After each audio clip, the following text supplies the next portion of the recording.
The distant moon hung under a pale green sky, its rocky ground covered in sharp ridges and jagged stones that caught the sunlight and scattered it into shimmering fragments.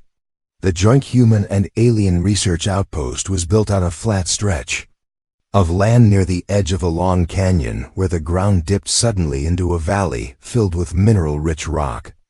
The air was thin but breathable with help from light oxygen masks, and the wind carried a dry whisper across the stone. Lyra had been out here before on several assignments, but this time she was paired with a human engineer named Ethan, who had been sent along to help gather mineral samples from the canyon walls. She was from a people who valued precision, safety, and technology above all else, and she moved with the careful confidence of someone who trusted the tools she carried more than her own physical strength. The morning had been quiet, except for the sound of scanners humming softly as they measured the mineral content of the canyon's surface. Lyra had been making her way along a slope, her boots pressing into loose gravel that crunched beneath her steps, while Ethan worked farther up, carefully prying at a vein of sparkling ore. She glanced at her readings, adjusting the device in her hand, and took one more step toward a darker section of rock when the ground beneath her shifted. A patch of gravel slid away faster than she could react, and her foot twisted awkwardly. Her body pitched forward, and she fell hard against the slope. A sharp, sickening jolt surged through her arm as she landed, and for a moment she could not even breathe.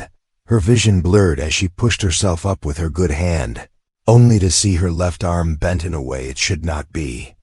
The sight sent a wave of nausea through her, and she bit down on a cry, but a small sound escaped her throat anyway. Ethan's head turned sharply at the sound, and he was already making his way down toward her, his boots steady against the rocks. She sat frozen, her breathing quick and shallow, clutching her injured arm against her chest. In her culture, an injury like this would be met with calm reassurance as a medical drone floated in, scanning the damage and releasing a painless wave of nanobots to repair the break almost instantly. But here on this slope, with no medical drone and no smooth hum of healing machines, she felt an unfamiliar kind of panic. Ethan crouched beside her, his eyes moving quickly from her pale face to the awkward angle of her arm. His voice was steady, not unkind, but there was a weight to it as he asked if she could move her fingers. She managed a small nod, wincing at the sensation. The scanner was still in her right hand, but she no longer cared about readings or minerals. All she could think about was getting back to the outpost and letting the medical systems do their work. She told him as much, her words tumbling out, but Ethan's eyes narrowed slightly, and he glanced toward the horizon. A faint shimmer in the air marked the interference field they had been warned about earlier that morning, a temporary but frustrating side effect of the local atmosphere. Their comms were out. They could not call for help, and the med bay was a long, slow climb away.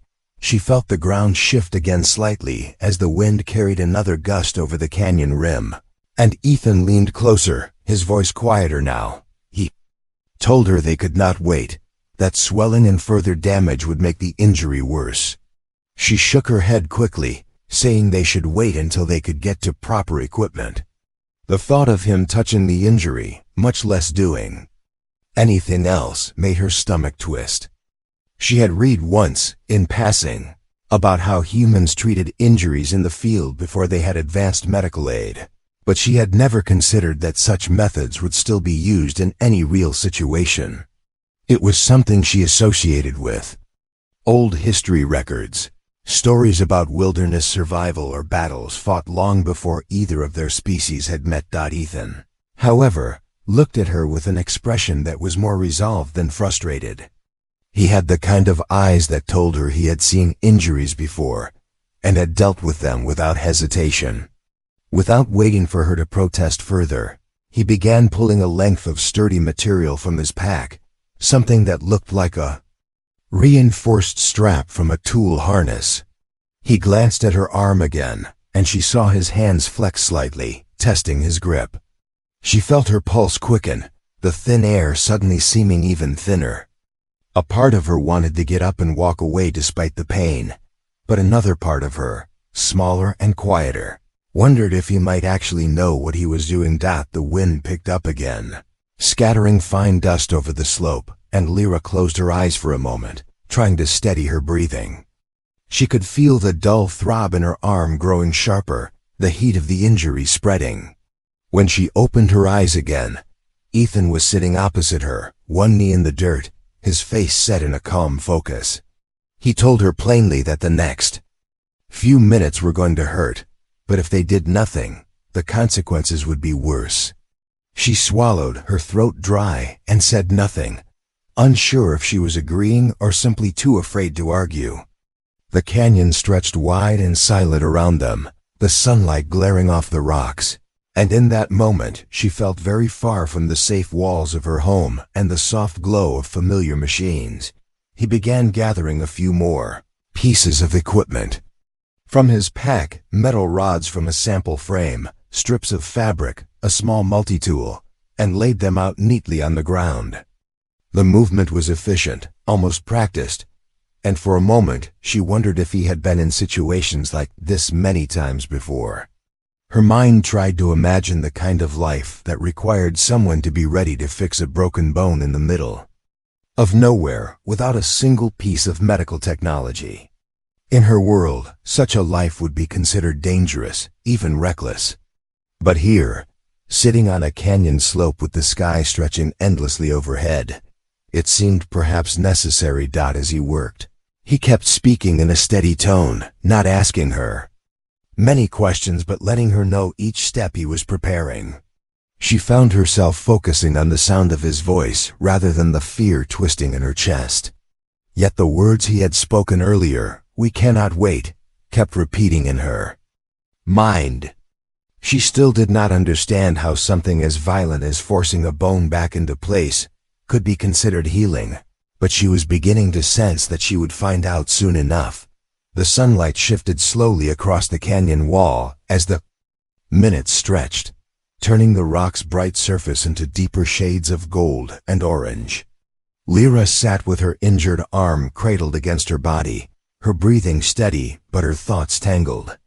Ethan was still, crouched nearby, arranging his makeshift tools and looking up at her from time to time with that same calm expression.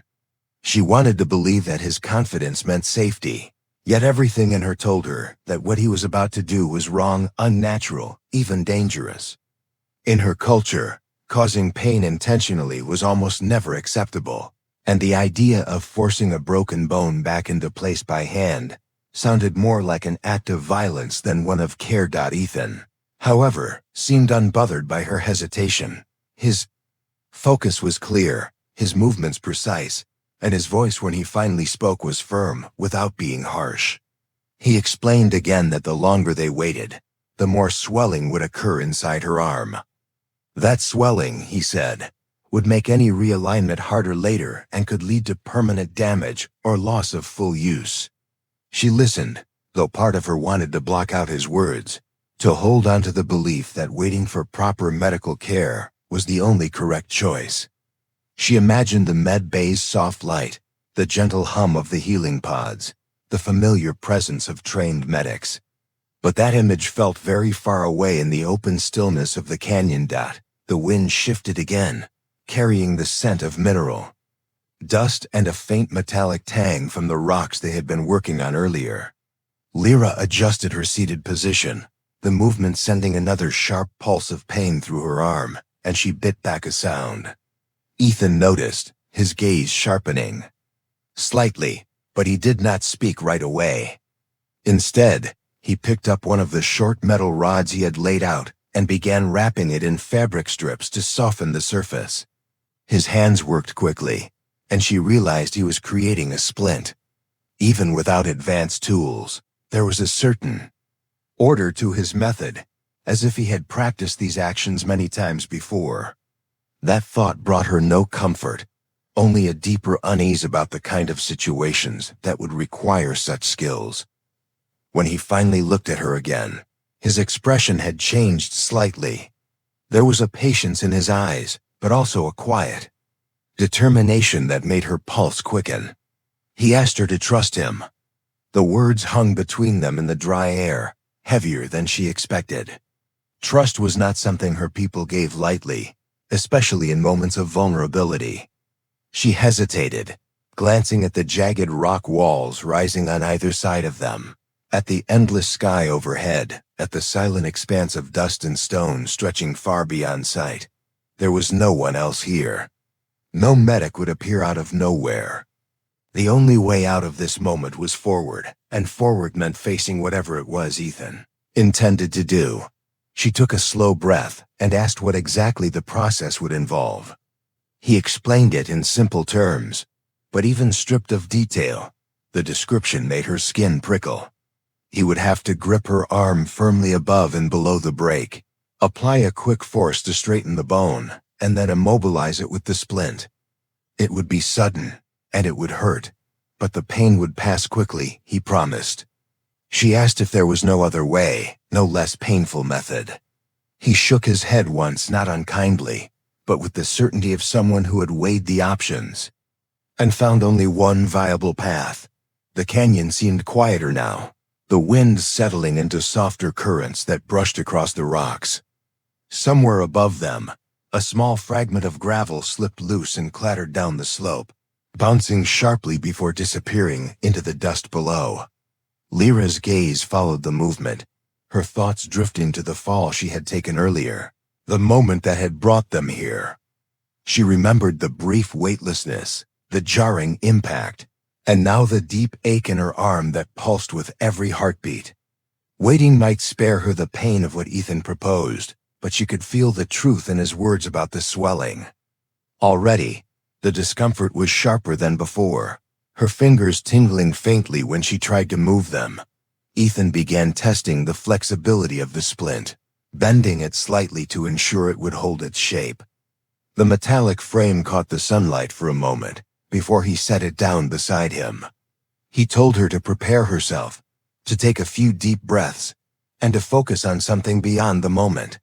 His tone was not commanding but encouraging, as if he were guiding her through an unfamiliar path rather than forcing her into danger. Still, her heart pounded faster and her mouth felt dry. She had faced challenges before, harsh environments, difficult missions, moments of risk, but never something so direct, so physically personal. This was not a storm to shelter from or a machine to repair. This was her own body and someone else's hands would be shaping its recovery. She thought briefly of the stories she had heard about humans, how they were known for adapting to harsh conditions, how their history was filled with survival against impossible odds. Her people had respected them for their resilience, even if they could not always understand the choices that resilience demanded. Sitting here now, she began to see that those stories were not exaggerated. This man beside her, with his rough tools and steady hands, was about to do something that to her seemed unthinkable, and yet to him was simply the right thing to do. Her thoughts were interrupted as Ethan shifted closer, his knees pressing into the gravel, his shadow falling across her. He adjusted the fabric padding on one of the rods and slid it gently beneath her arm, careful not to jostle the injury more than necessary. His touch was firm but not cruel, and though she flinched at the pressure, he moved slowly, giving her time to adjust. He asked again if she was ready. She did not answer immediately, her mind torn between refusal and reluctant acceptance. In the silence, the steady sound of the wind returned, and she realized there was no point delaying further. She met his gaze at last, her voice low but clear as she told him to do what he needed to do. The words felt strange leaving her mouth, as if she had surrendered something more than just her arm to his care. Ethan gave a small nod, no smile, no triumph, just quiet acknowledgement. He reached for the second rod and positioned it above the injury, securing it loosely with the fabric. Then he told her to take one more deep breath and to keep her eyes open. She obeyed, the air cool against her throat, the sunlight bright enough to make her blink. Somewhere in the space between one heartbeat and the next, she knew the moment she had been dreading was about to arrive. The canyon seemed to draw in its breath, as if the very air around them understood what was about to happen. Lyra sat with her back pressed against the rough stone, her injured arm resting on her lap, supported by Ethan's prepared splint pieces. Her pulse thudded in her ears, and every muscle in her body felt tense. The thin wind moved over the rocks, in long sighs, carrying the faint smell of dust and dry minerals. She tried to focus on that instead of the thought of what Ethan's hands were about to do. Her people had ways to heal without pain, ways that repaired without force, and the idea of someone breaking through that comfort so deliberately still felt impossible to accept. Yet here she was, breathing in shallow gulps, waiting for a human to do exactly that. Ethan had positioned himself in front of her, his knees steady on the slope, his eyes fixed on the injury with a calm, assessing look. His movements were deliberate, almost ritualistic, as if he had done this enough times to know exactly how each step should feel. He adjusted the padding around her forearm, sliding the rods into place but leaving them loose enough for the upcoming motion. His voice broke the heavy silence, low and even, telling her to focus on him, to keep her breathing steady, to think of something beyond this moment. She tried to picture the soft blue light of the med bay, the quiet hum of healing machines, but the image blurred as the ache in her arm pulsed sharper. He asked if she was ready. She hesitated, and in that hesitation she realized there would be no better time, no easier way. Waiting would only drag it out, make the fear heavier. She gave the smallest nod, and he responded with a short breath of acknowledgement, before placing one hand firmly just above the brake and the other just below. His grip was strong and warm, and she could feel the tension in his arms as he positioned himself for the motion. She turned her head slightly away, unable to watch, yet still acutely aware of every point where his fingers pressed into her skin. For a heartbeat, there was only stillness. Then, with sudden precision, he pulled and twisted in one fluid motion. The sensation exploded through her arm, sharp and overwhelming. A bright flare of pain that stole her breath and seemed to fill her entire body. It was not just the brake being set. It was as if her very bones had been woken in shock.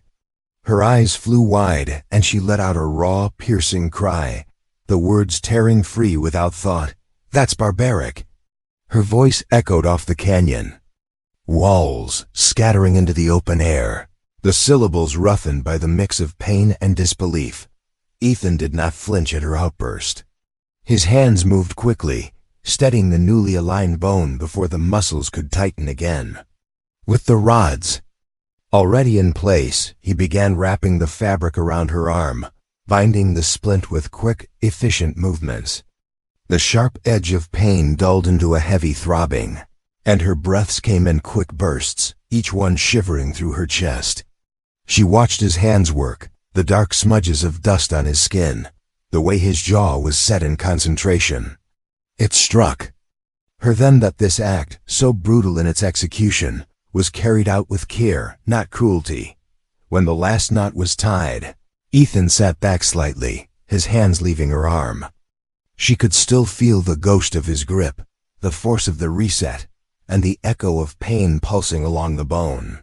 The world around her seemed sharper now, the glare of sunlight off the rocks, the rasp of gravel under his boots, the distant hiss of the wind.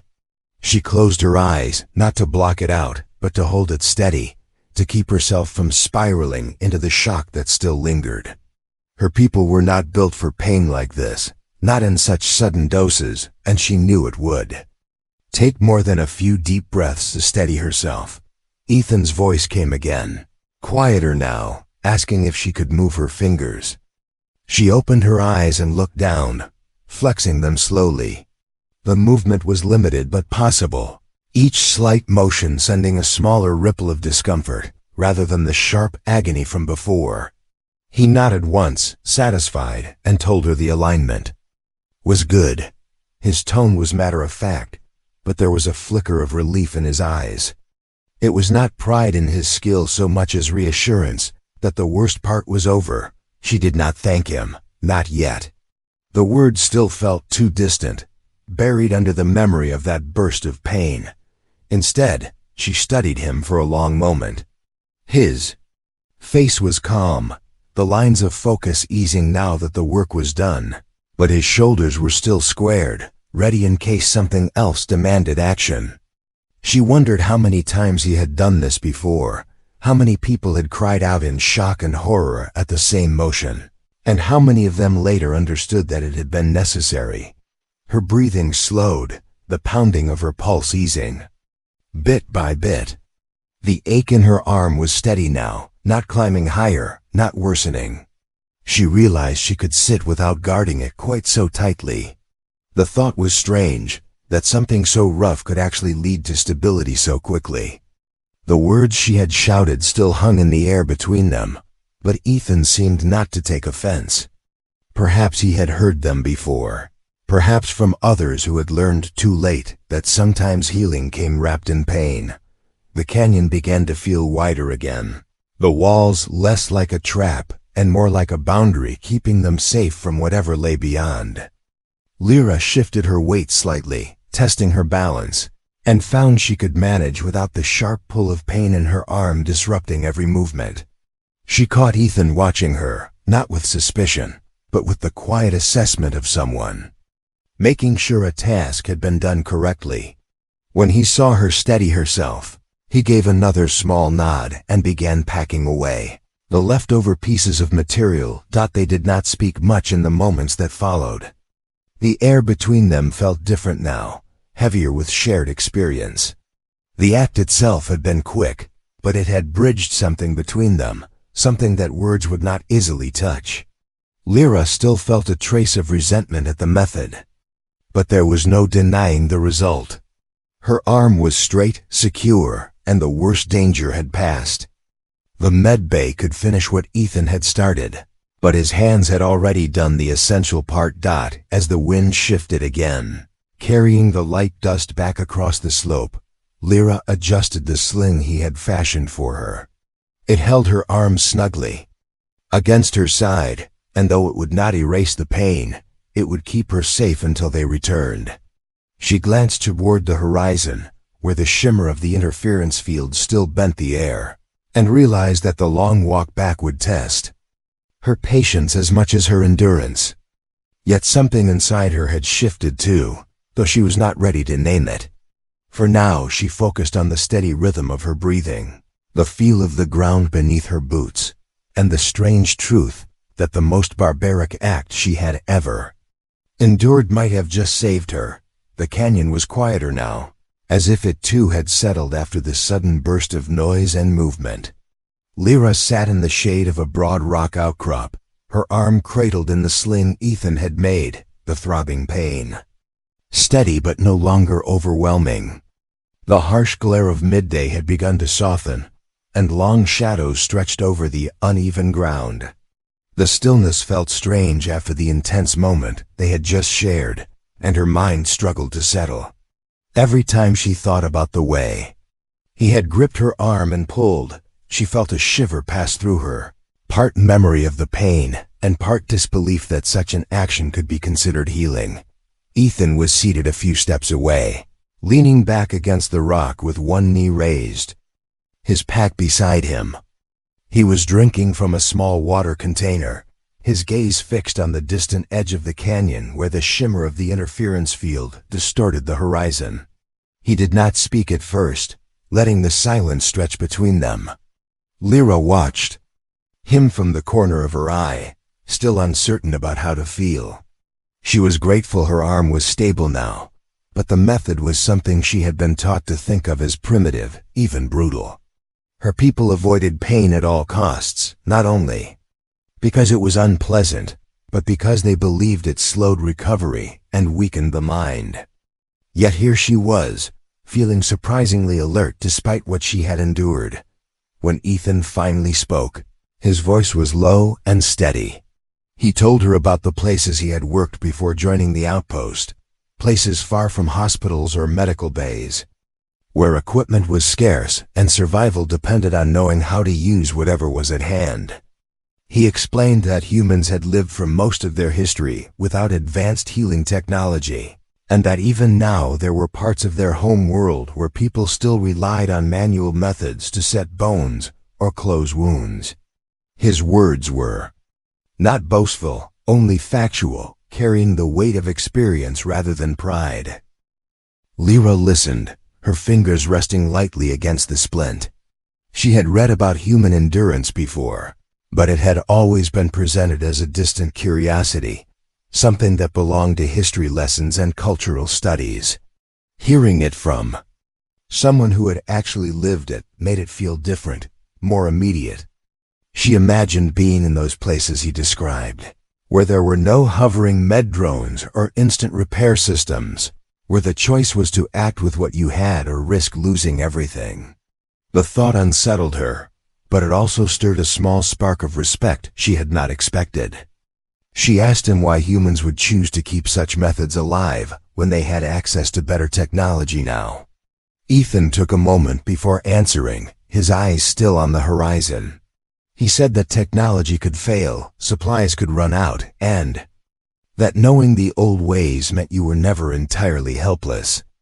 To him, keeping that knowledge alive was not about rejecting progress, but about preparing for the moments when progress was not enough. His voice carried no judgment toward her people's reliance on advanced medicine, but there was a quiet conviction that his way had its own value. The wind shifted again, carrying the dry scent of stone and dust. Lyra leaned her head back against the rock, letting her eyes close for a moment. The dull ache in her arm was a constant reminder of what had happened, but it no longer felt like a threat. It was simply part of her now, something to carry until it could be healed completely. She thought about how quickly the moment had come and gone, how Ethan's hands had acted with speed and certainty, while she had been caught in fear and hesitation. She wondered if she could ever act like that for someone else, if she could push past her instinct to avoid pain in order to prevent something worse. When she opened her eyes again, Ethan was looking at her, not with impatience, but with the calm of someone willing to wait as long as needed. She asked him if it had been difficult for him the first time he had done something like this. He gave a small shrug and said that it was never easy, that causing pain to someone was always unpleasant, but that it was worth it when it meant saving them from greater harm. His answer was simple, but it carried the same quiet certainty she had felt in his grip earlier. The two of them sat there for a while longer, the sun lowering toward the far edge of the canyon. The heat began to ease, replaced by the cooler breath of approaching evening. Lyra found herself asking questions about other situations he had faced, and he told her short stories about field repairs on injured crew members, about building shelters from scraps, about finding water in barren landscapes. Each story carried the same thread, that survival was not always about comfort, but about action, even when that action was unpleasant. She listened closely, feeling as though a part of her mind was slowly widening to make room for these ideas. There was a moment when the wind dropped completely, and the canyon became so still that she could hear her own heartbeat. She realized then that her fear from earlier had faded. The memory of the pain remained, but it no longer dominated her thoughts. Instead, she found herself replaying the motion in her mind, not to relive the shock but to understand the purpose. The act had been harsh, but it had been precise, necessary, and delivered with care. That understanding settled over her like a slow wave, reshaping her earlier judgment. Ethan finally stood, stretching his legs and checking the straps on his pack. He glanced at her arm and then at the shimmering horizon, judging the time they still had before darkness. He suggested they start making their way back toward the outpost, but at a steady pace, so she would not strain the injury. Lyra rose carefully, adjusting the sling, feeling the weight of her arm secure against her body. The ache was still there, but it no longer felt like something fragile that could break again at any moment. It felt supported, held in place until the final healing could be done. As they began walking, the silence between them was easier now, no longer heavy with uncertainty. Lyra looked ahead at the winding path and thought about how different this day had turned out from what she had expected when they left the outpost that morning. She had set out thinking of mineral scans and sample collection, not about learning something fundamental about another species, and perhaps about herself. The canyon walls caught the fading light, casting long shadows that stretched across their path, and she found herself wondering if this experience would change how she saw humans from now on. She suspected it would. Under the darkening sky, the air between them felt heavy with unspoken thoughts. The alien girl, still trembling from the pain, sat on the cold ground, her eyes fixed on the human who had just set her broken bone with his bare hands. Her breathing was unsteady, and each breath reminded her of the shock she had felt when his strong grip forced the bone back into place. She had never seen such a method before in her world. Even the smallest injury was treated with advanced medical devices and numbing agents, but here she had been faced with something raw and direct, something that had no machines, no quiet hum of healing tools, only the sound of her own cry, and the human's steady voice telling her to hold still. The human crouched beside her, checking the makeshift splint he had made from sturdy branches and strips of cloth torn from his own shirt. His hands moved with calm certainty, as if he had done this many times before, though his face carried no arrogance, only quiet focus. The girl watched him, trying to understand why anyone would choose such a way to heal when it brought so much pain.